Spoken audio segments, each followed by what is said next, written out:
119편 33절에서 40절 말씀드리겠습니다. 그 890면 정도에 나와 있습니다. 자막으로도 나와 있습니다. 한 목소리로 함께 시편 119편 33절에서 40절 말씀 함께 있습니다.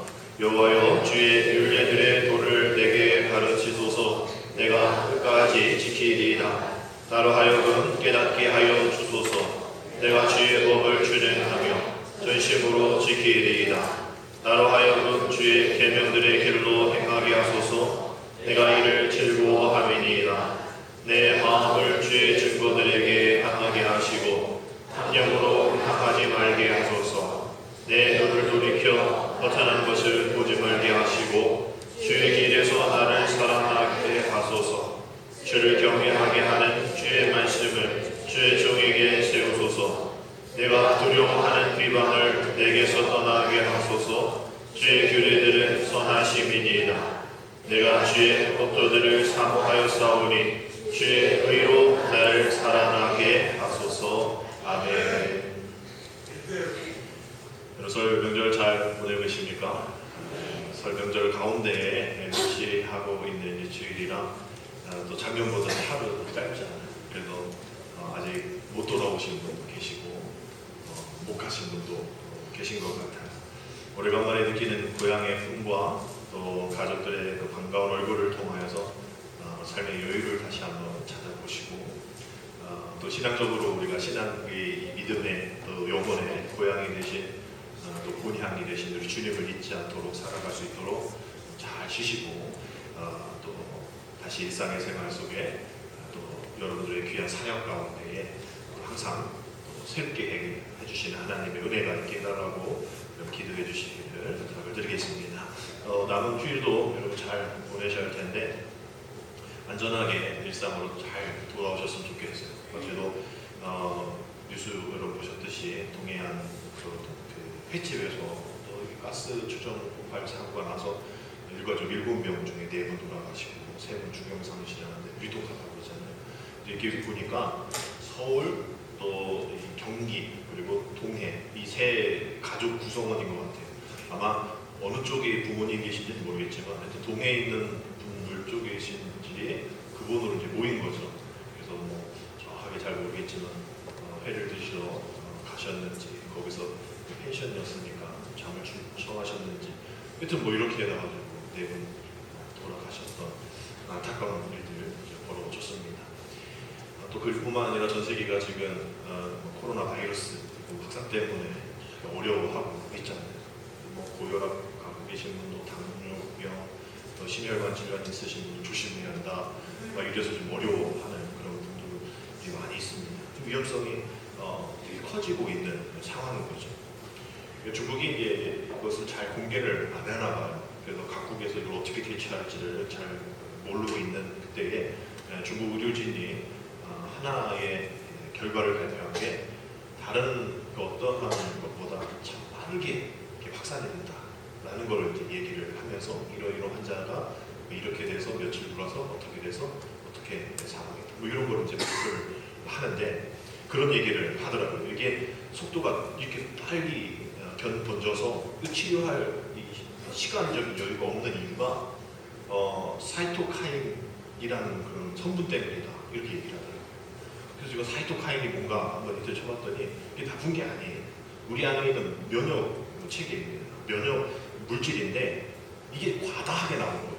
좀 뭐냐면 일상 살아보면서 여러분들 그거잖아요. 그냥 감기는 이게 좀 감기구나 아시잖아요. 그래서 뭐 좀 주무시기도 하시고 저번 병원 가서 주사 맞고 뭐 이러면 좀 낫는 거 여러분들이 아시잖아요. 근데 여러분 뭐 옛날에 문제 많은 메리스라든지 이런 거 겪으셨던 분들 얘기 들어보면 이게 처음 느끼니까 이거 이러다가 죽겠구나 하는 그런 게 있었다는 거죠. 저도 미국에 있을 때 뭐 이런 경험이 있었는데 이건 뭐 손 쓸 수도 없는 뭐 일어날 수도 없는 뭐 이런 약도 없다고 막 그랬던 그때 느꼈던 그런 것들을 제가 생각해 보면 그럴 수 있겠다 그런 거겠구나라는 생각하게 됩니다. 이게 전혀 이거 뭐지 이런 게 뭐지 이런 어떤 걸 이걸 어떻게 이겨내야지 잠만 잔다고 될 것인가 뭐 이런 생각이 있었거든요. 그런 것처럼 몸 안에서 새로운 것을 새로운 이런 바이러스를 접하니까 이 몸 안에서 얘를 이 바이러스를 죽여야겠다라고 과다하게 이렇게 물질이 나오는 거예요.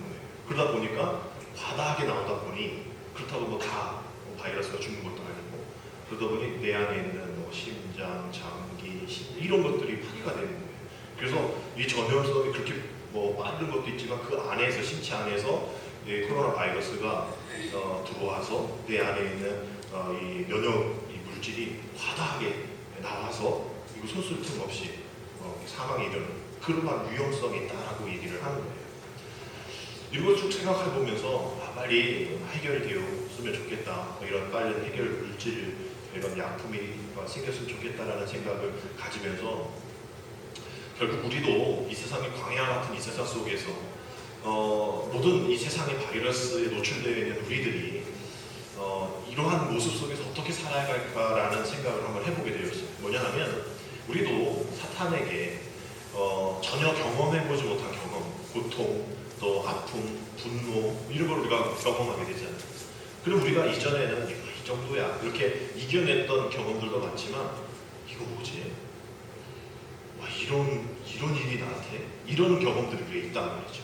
그랬을 때에 우리가 이러한 이 코로나 바이러스의 또 보여줬던 이러한 모습들을 우리가 한번 생각해 보면 결국은 남이 아닌 내가 나를 쳐서 쓰러지게 되는구나라는 그 생각을 하게 된다는 겁니다.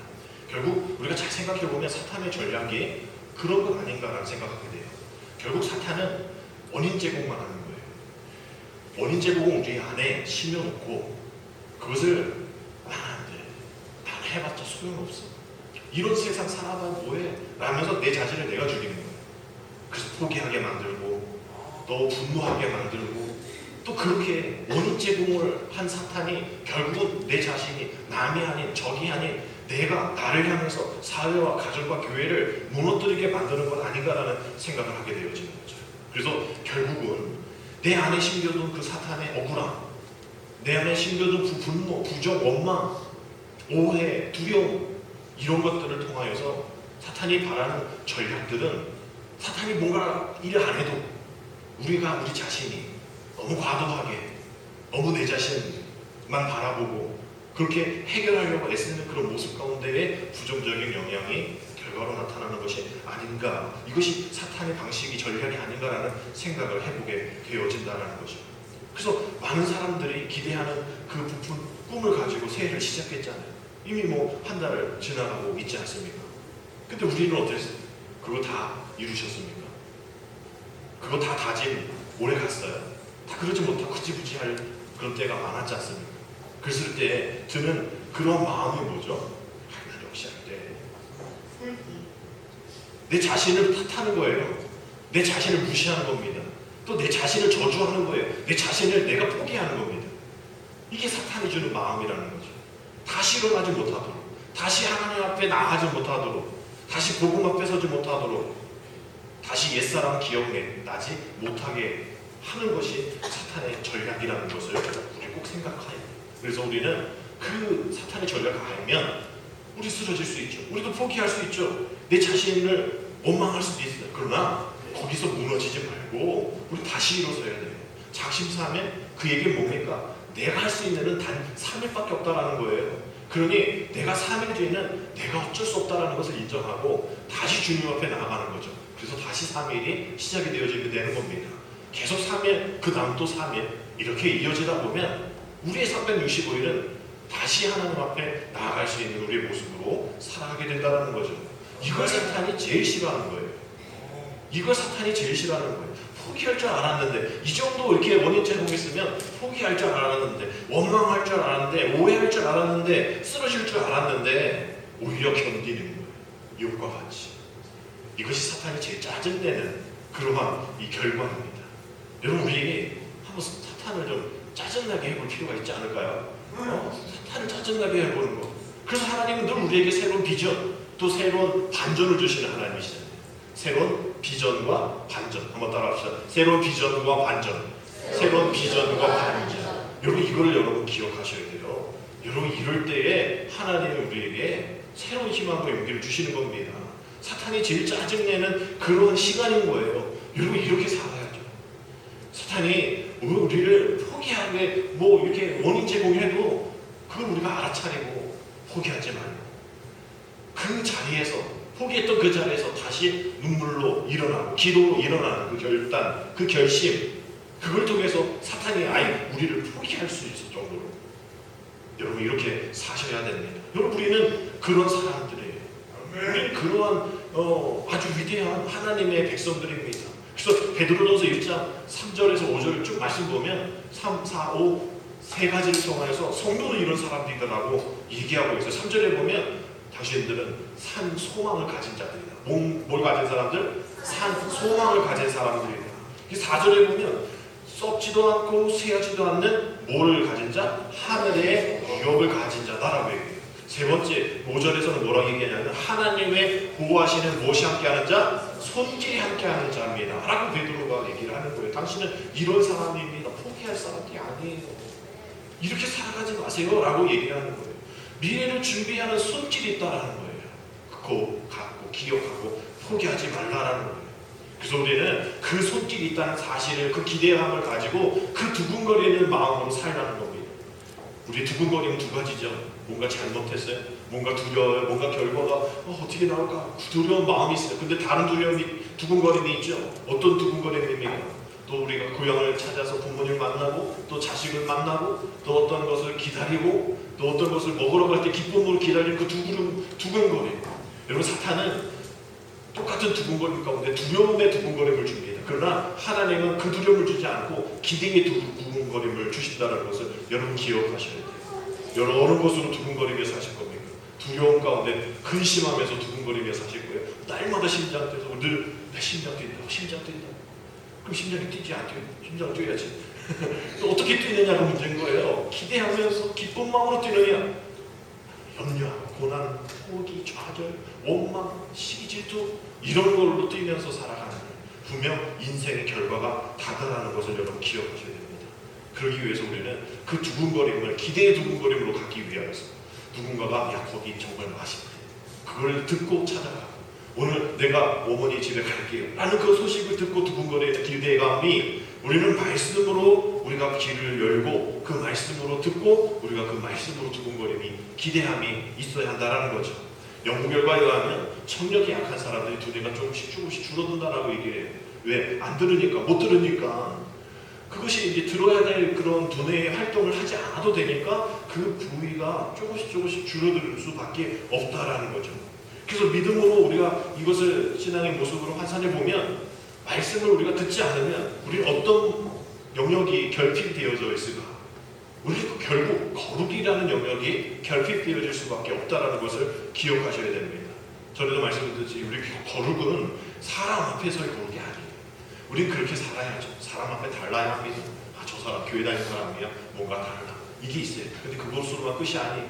그 사람들이 보지 않는 곳 또 내가 혼자 있는 곳에 하나님 앞에서 거룩하지 않다면 아무리 세상 사람들 앞에 거룩하다 할지라도 아무 소용이 없어요. 그렇다고 세상 사람들 앞에 거룩하지 말라는 얘기가 아니죠. 세상 사람들 앞에 거룩하기 위하여서는 먼저 하나님 앞에 거룩해야 됩니다. 여러분 하나님 앞에 거룩하지도 못하면서 그거 못하니 세상 사람들 앞에서만이라도 거룩하려고 하는 건 안 된다. 다시 얘기하면 오늘 주일에만 내가 거룩하게 사는 건 세상에서 일주일 동안 거룩하게 못 사니 오늘만이라도 거룩하게 살자.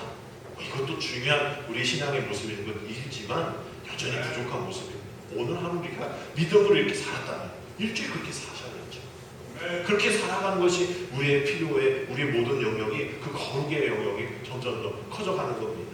그래서 하나님 우리에게 말씀을 주실 때에 하나님 저는 어떻게 살아야 됩니까? 새해 어떻게 또 이런 상황에서 어떻게 살아야 합니까? 어떻게 주님이 거룩하신 그 길 걸어갈 수 있을까요? 늘 질문하면서 내 그 거룩이 회복되어질 수 있도록 나아가야 합니다. 그 거룩의 회복은 주님이 원하시는 거죠. 그 거룩의 파괴는 사단이 주는 겁니다. 거룩하지 못하도록 세상 앞에서 하나님 앞에서 거룩하지 못하도록 내 자신이 거룩해지지 않도록 그래서 너는 안 되는 사람이야 라고 우리가 그것을 못하도록 만드는 그런 사탄의 전략 속에 넘어가지 마시고 거룩의 회복이잖아요. 거룩의 완성이 아니라 거룩의 회복이잖아요. 우리는 회복의 일을 위해서 우리는 계속 기도하며 나아가면 될 줄 믿습니다.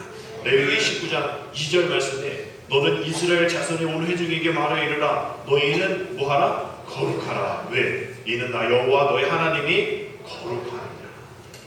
너는 거룩해야 되는데 그 이유는 내가 거룩하니 너도 거룩해야 한다라는 거예요. 이 얘기는 뭡니까? 우리가 하나님 나라의 백성이라고 우리가 늘 고백하는데 우리 거룩하지 않으면 안 되는 거죠. 하나님이 거룩하신데 우리도 거룩해야 한다라는 것이죠. 예수님이 십자가 지시기 전에 우리에게 잡히기 전에 기도하셨던 내용들 우리가 아는데 우리는 어떤 기도만 생각해? 하나님 이 잔을 내게서 옮겨주옵소서. 그러나 아버지의 원대로 하옵소서. 요것만 기억하잖아요.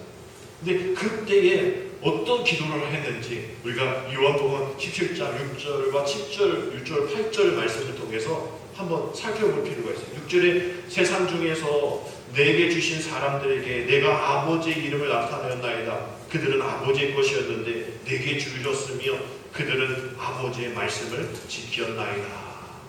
8절 보면 나는 아버지께서 내게 주신 말씀들을 그들에게 주었사오며 그들은 이것을 받고 내가 아버지께로 나온 줄을 참으로 아오며 아버지께서 나를 보내신 줄도 믿었사옵나이다.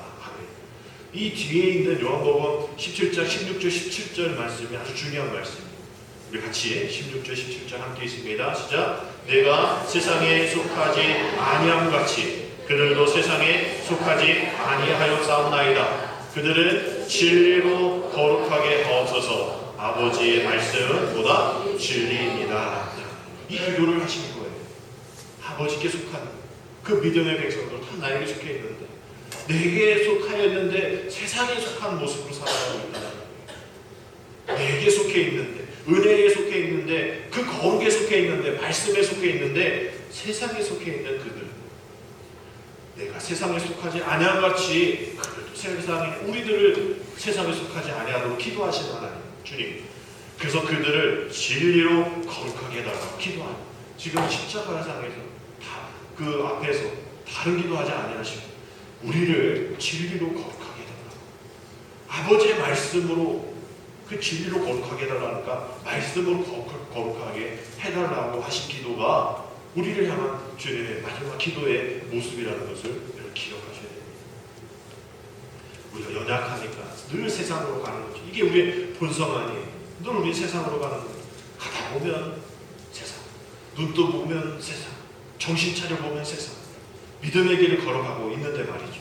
그래서 오늘 우리가 불렀던 430장 찬양 2절에는 가사처럼 우리는 어린아이 같아서 미련하고 약하고 어둠스러워 이 세상 살아갈 때 미련하게 이렇게 해서 살아갈 수 없지만 그러나 주와 함께 나아갈 때 즉 자녀가 어머니 아버지 손을 붙잡고 갈 때의 안전함을 느끼는 것처럼 주와 한 걸음 한 걸음 주와 함께 날마다 주와 동행합니다. 우리가 살아갈 수 있는 것이죠. 우리가 생명의 길로 갈 수 있게 된다라는 겁니다. 이사야 55장 7절 8절 말씀 보면 악인은 그의 길을 불의한 자는 그의 생각을 버리고 여호와께 돌아오라 그리하면 그가 긍휼히 여기시리라. 우리 하나님께로 돌아오라 그가 너희에게 용서하시리라. 이는 내 생각이 너희 생각과 다르며 내 길은 너희의 길과 다름이라. 여호와의 말씀이니라. 아멘. 우리의 길과 하나님의 생각, 길이 다르다는 것을 인정해요. 근데 내 길만은 또 내 생각만을 우리가 생각하고 또 그 길 걸어가려 하잖아요. 어둠 속에서 어려움 속에서 주님의 길, 주님의 생각을 따라가야 하는데 말이죠.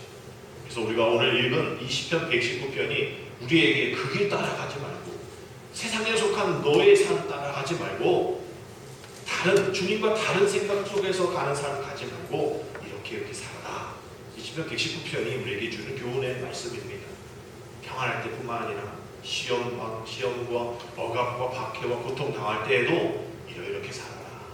그래서 시편이 119편이 이 길은 176절까지 있는데 119 우리가 생각하면 어려움 가운데 이 176절 가운데 우리 인생의 모든 어려운 부분들이 다 들어있고 모든 해결이 다 들어있어요. 그래서 우리가 어려울 때 119를 누르듯이 힘들고 어렵고 고통당하실 때에 성경을 펴셔서 뭐 이상하게 뭐 누굴 낳고 이거 보지 마시고 시편 119를 여러분 펴셔서 쭉 읽어보면 여러분 인생 안 들어가 있는 어느 시대 어느 세대 안 들어가 있는 어려움들이 여기에 다 들어가 있어요. 또 다 해결책들이 들어있다라는 것을 여러분 기억하셔야 됩니다. 잠깐 시편 119편에 대한 상식 하나 알려드리면 이 119편은 176절로 되어 있다고 말씀을 드렸잖아요.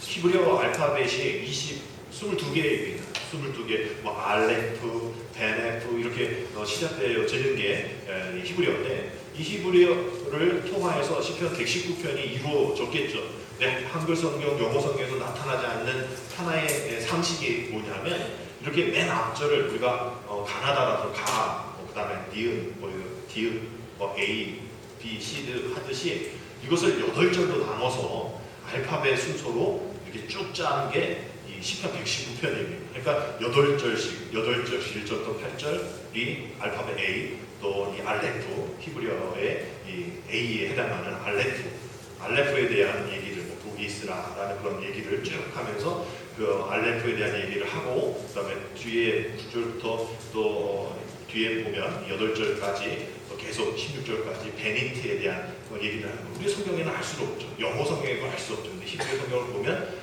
그렇게 쭉 8개씩 나눠 있어요. 그걸 어떤 의미냐 하면 그냥 뭐 재미있게 하려고 하는 것이 아니라 히브리어의 알파벳에 의미가 있어요. 그래서 알레프는 황소라는 뜻을 갖고 있거든요. 하나님의 말씀을 힘차게, 또 처음을 힘차게 믿음으로 황소가 쭉 나가듯이 믿음으로 힘차게 말씀으로 나아가자, 뭐 이런 의미가 있는 거예요. 그래서 오늘 우리가 읽은 이 부분은 5번째에 해당하는 그런 알파벳입니다. 근데 해라는 그 단어인데 그 해의 또 뜻이 뭐냐면 우리가 호흡을 하는 숨의 뜻을 갖고 있어요. 그러니까 오늘 우리가 읽은 이 부분의 말씀은 숨에 대한, 호흡에 대한 이야기입니다. 그래서 우리가 안 보여드렸구나. 요게 이제 히브리어인데 오른쪽에서 왼쪽으로 읽어야 되어지는 거예요. 저도 뭐 다 알진 못해요. 이게 너무 어려워요. 막 점 찍고 막 바뀌어지고 막 그래서 어렵지만 이렇게 되어지는 또 5번째가 이제 해라는 이 단어입니다. 그래서 이 해가 숨, 또 숨구멍을 얘기를 하는데 그만큼 하나님을 아는 만큼 숨을 쉬어야 한다는 거죠. 우리가 그냥 숨을 쉬는 것이 그냥 되어지는 숨이 아니라 하나님을 아는 만큼 숨을 쉬자. 하나님의 말씀은 우리의 숨이다. 우리 숨구멍이다. 우리가 어려울 때 한숨이라도 쉬듯이, 또 우리가 뭔가 이루어지고 어려울 때에 이루어지지 않고 어려웠을 때에 뭔가 이루어지면 안도의 한숨도 쉬듯이, 또 우리 일상에 숨을 쉬고, 또 병원에서, 또 호흡기에서 자가호흡이 되지 않을 때 또 숨을 쉬듯이, 뭐 이런 이 숨에 대한 이야기가 5번째 이 해에 대한 이 단어인 것이죠. 오른쪽에서 5번째의 글자입니다. 그래서 오늘의 이 말씀 33절의 말씀 보면 우리가 같이 읽을까요? 시작. 여호와여 주의 율례들의 도를 내게 가르치소서. 내가 끝까지 지키리라. 끝까지 숨쉬겠습니다 라는 거죠. 여러분 끝까지 숨쉬겠습니다라고 고백하진 않잖아요. 숨 끝까지 쉬어야 돼요. 숨이 끊는 날이 우리 생명이 끝나는 것처럼 여러분의 숨이 끝나면 우리의 삶이 끝나는 거죠. 숨을 쉬는 것 같이 말씀을 내게 가르치시는, 내가 어떻게 하겠다? 끝까지 내 숨이 내 안에 있는 그때까지 끝까지 지키겠습니다 라는 그런 고백인 거예요. 이 말씀이 주의 율례의 도로 나를 가르치소서라는 이런 문장들이 시편 119편에 8번 아주 쭉쭉쭉 많이 나오고, 그만큼 우리에게 주시는 은혜의 간절한 기도의 내용인 것이죠. 끝까지 지키겠습니다. 끝까지 지키겠습니다. 아까 말씀드린 사탄이 제일 싫어하는 짜증나는 고백 아니에요? 끝까지 지키겠습니다. 끝까지 호흡하겠습니다. 올해는 내가 이렇게 저렇게 하겠다. 다른 사람 몰라도 내가 뭐 이렇게 하겠다. 우리가 다 하잖아요. 근데 결국 뭐 다른 사람 뭐 몰라도 나는 이리라고 얘기해도 결국 우리는 끝까지 지키지 못하는 일들이 너무나 많이 있습니다. 그런데 믿음으로 고백한다는 거예요. 끝까지 지키겠습니다. 주의 율례를 도를 내게 가르쳐봐 주십시오. 내가 듣겠습니다. 내가 그걸 듣고 끝까지 지키겠습니다. 여러분 이 고백이 얼마나 위대한 고백입니까? 이어지는 34절에서 그 고백을 좀 더 세부적으로 좀 더 더해서 이렇게 고백하죠. 같이 읽겠습니다. 나로 하여금 깨닫게 하여 주소서. 내가 주의 법을 준행하며 전심으로 지키리이다. 비슷한 얘기 같은데 좀 더 심화하여서 얘기하는 게 뭐야? 깨닫게 하여 주소서. 깨닫게, 내가 지키겠다. 어떻게? 전심으로 지키겠습니다 라고 얘기를 하는 거예요. 깨닫는다, 뭐죠? 분별력을 갖고 있는 거예요. 영적인 분별력이죠. 어떤 것이 옳고 어떤 것이 그른지에 대한 그런 얘기입니다. 우리가 많이 힘들어하는 게 뭘까요? 이런 영적 분별력이 우리가 제대로 갖춰지지 않아서 어떤 것이 본질인지 어떤 것이 비본질인지 분간하기 어렵기 때문에 하나님, 내가 이거 지금 어떻게 해야 됩니까? 이 상황에 어떻게 반응해야 합니까? 하나님, 이것이 하나님의 뜻입니까? 이것이 나의 뜻입니까?를 우리가 잘 분별하지 못하니까 때로는 내 뜻인데도 불구하고 이것이 하나님의 뜻이냐 앞서 나가는 경우가 있고, 오늘 우리가 찬양했던 것처럼 주님 말씀하시면 내가 나아가리라, 주님 말씀하시면 내가 나아가지 아니하겠다. 여러분, 이거 찬양 지금 전에도 말씀드렸는데, 제가 수련목 했을 때 2002년 정도에 저희 앞에 교회에 있었던 김영범이라는 분이 이 작사 작곡한 거예요. 우리 그때 청년이었는데 이분이 찬양을 많이 해서 또 예수전도단 또 어디다 이렇게 찬양 가사를 많이 보냈던 그 청년이거든요. 청년 앞교회 청년 회장했던 분입니다. 저는 그 찬양을 2000년도 초반에 들었을 때 와, 이 고백 정말 대단한 고백이다.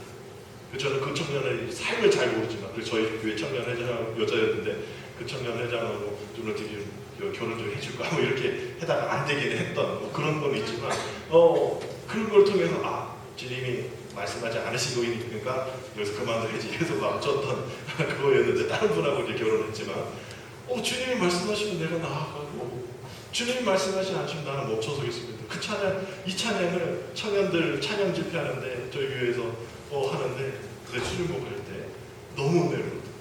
여러분, 그거잖아요. 주님 말씀하시면 내가 나아가, 주님 말씀하지 않으시면 내가 멈춰서겠습니다라는 고백이 쉬운 것 같잖아요. 근데 영적 분별력이 없으니까 이게 어려운 거예요. 이게 주님 말씀하신 건지 이게 멈추라는 건지 모르니까 말이죠. 그래서 이 어려운 이 시기 가운데 하나님 우리 36절의 말씀처럼 하나님, 내 마음에 주의 증거들에게 향하게 하시고 어디를 향하게 하지 마소서? 탐욕으로 향하게 하지 마소서. 여러분, 어려울 때 어떤 게 주님의 말씀인지 분별력이 없을 때에 이 말씀 기억하셔요. 내 마음을 어디에? 주의 증거가 어디에요? 말씀이잖아요. 말씀으로 나아가게 하시고 탐욕으로 나아가지 않게 하소서. 여러분, 이것은 약간 분별하기가 쉬워요.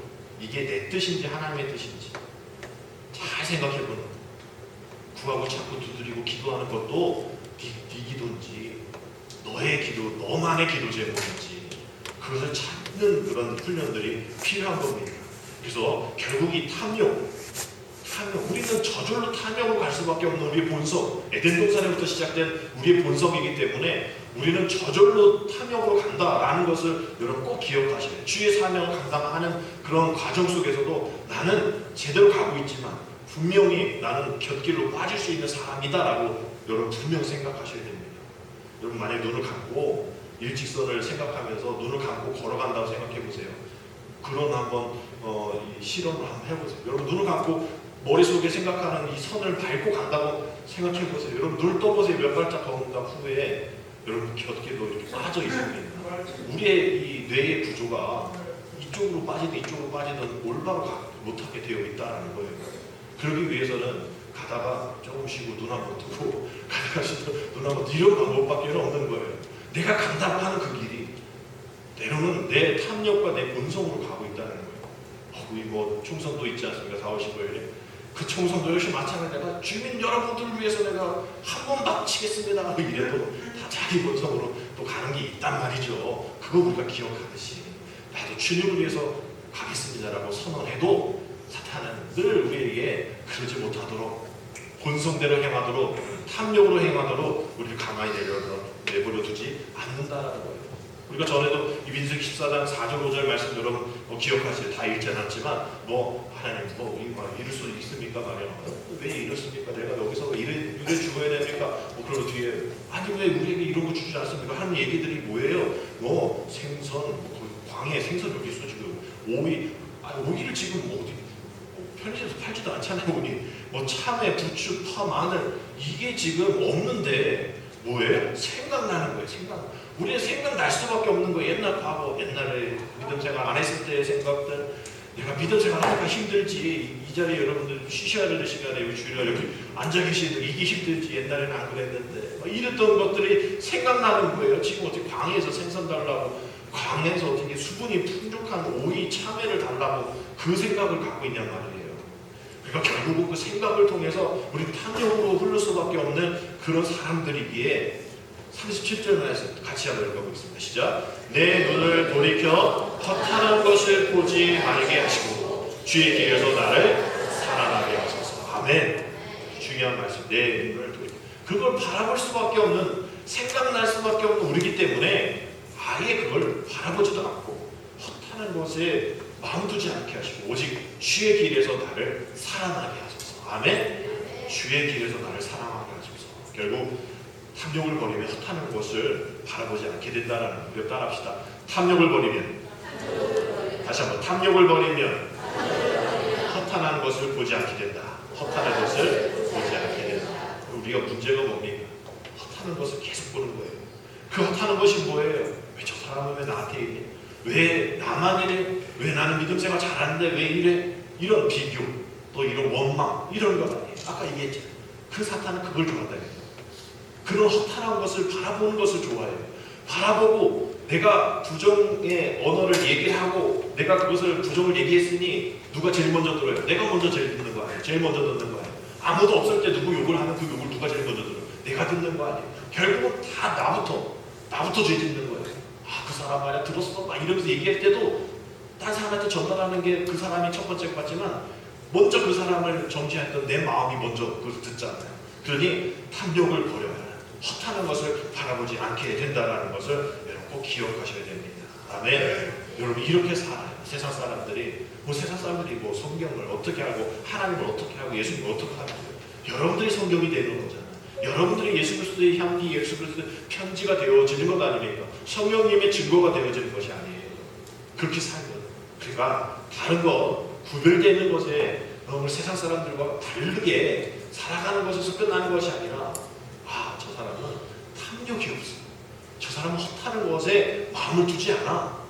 그것을 다르다는 것을 여러분 기억하셔야 되고 보여줘야 하고, 그래서 고린도전서 10장 31절 말씀처럼 우리 한번 같이 읽읍시다. 너희가 먹든지 마시든지 무엇을 하든지 다 하나님의 영광을 위하여. 뭘 하라?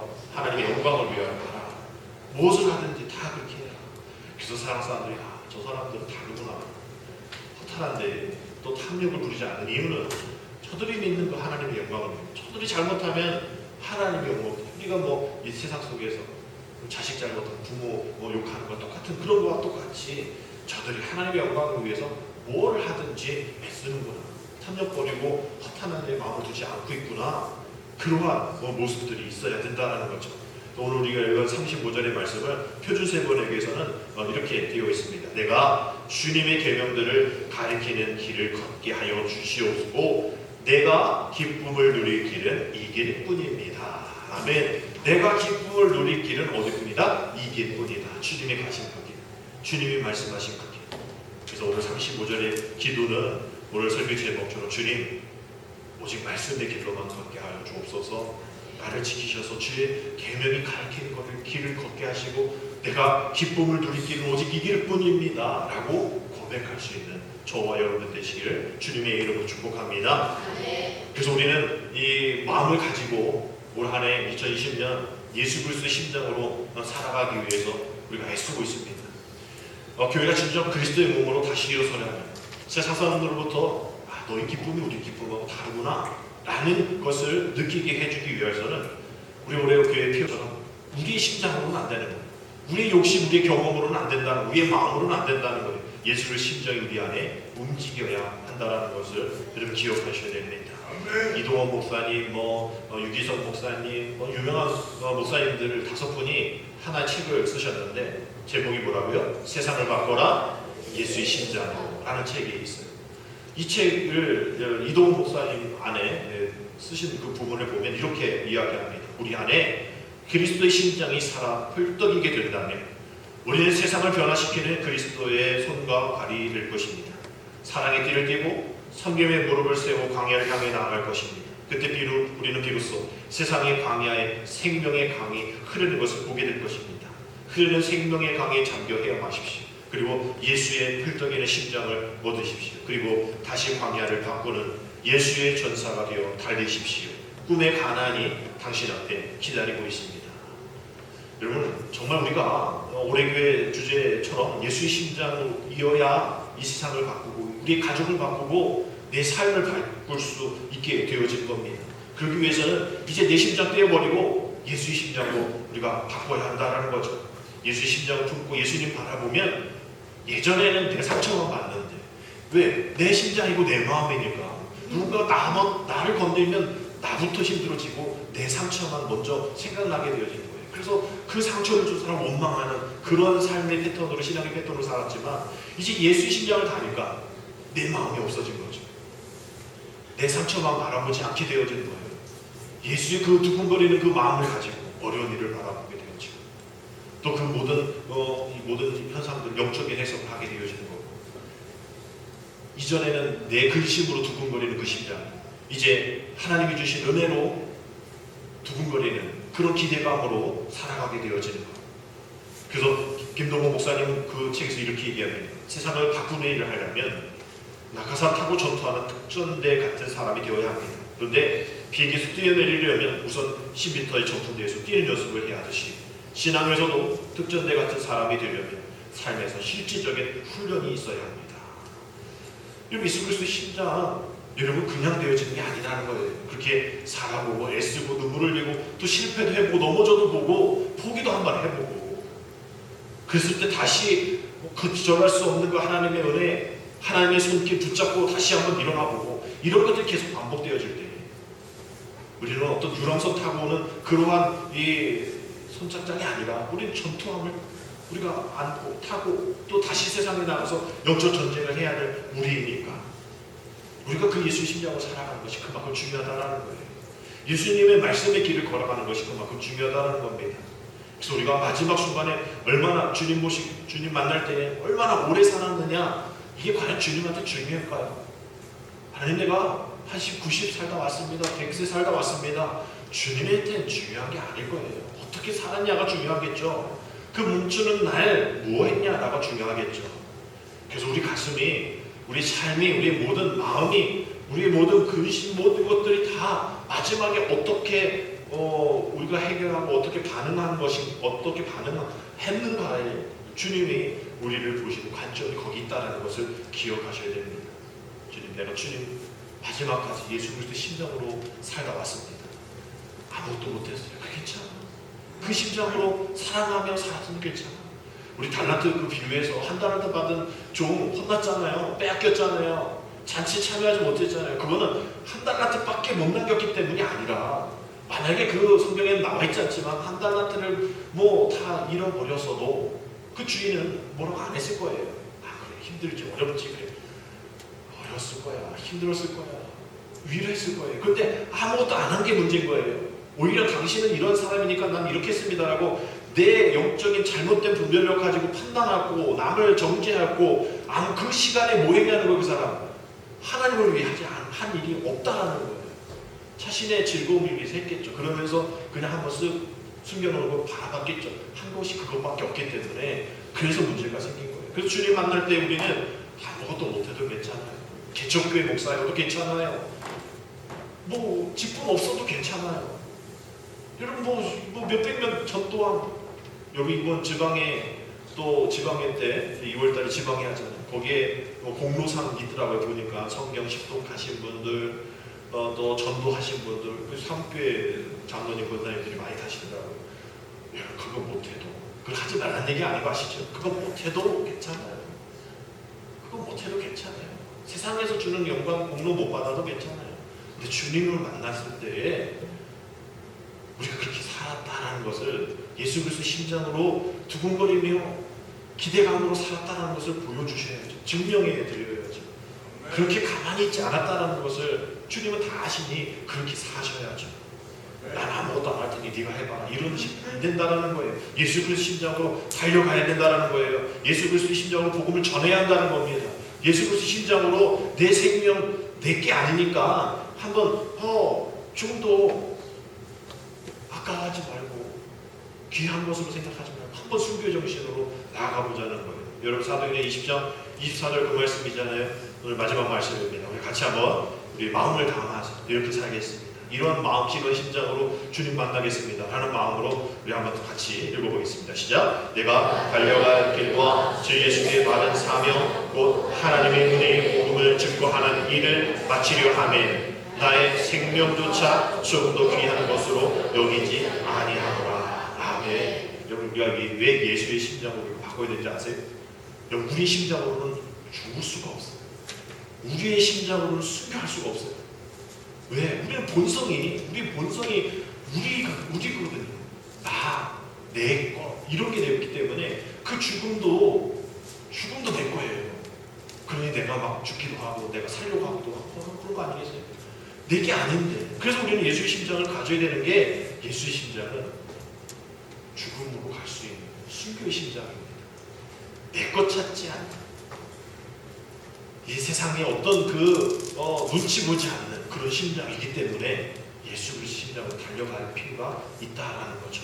내 심장으로는 안 되는 가다 포기하는 심장이죠. 그래서 그 복음을 증언하는 일을 마치려 하면은 나의 생명조차 즉 내 심장조차 조금 더 귀한 것으로 여기지 아니해야 할 사명이 우리에게 있음을 여러분 기억하셔서 오늘 말씀을 기억하면서 주의 도를 내게 가르쳐주소서. 내게 듣겠습니다. 들어서 내 거룩의 삶이 회복되겠습니다. 내가 끝까지 지키겠습니다. 사탄이 나를 끝까지 지키지 못하도록 나를 원망하고 내가 나를 원망하고 내가 나를 자존감 무너뜨리는 그런 상황 속에서도 끝까지 나를 붙잡아 주시는 주님만 바라보겠습니다. 오늘 주님의 길을 걷게 하여 주옵소서. 기억하며 나아가는 저와 되시기를 주님의 이름으로 축복합니다. 기도드리기를 하나님 오직 말씀의 길을 함께 걸어감으로 같은 마음 같은 생각 같은 뜻으로 함께 걸어갈 수 있도록 인도하여 주시옵소서. 함께 가는 길에 주님이 동행하여 주실 줄 믿습니다.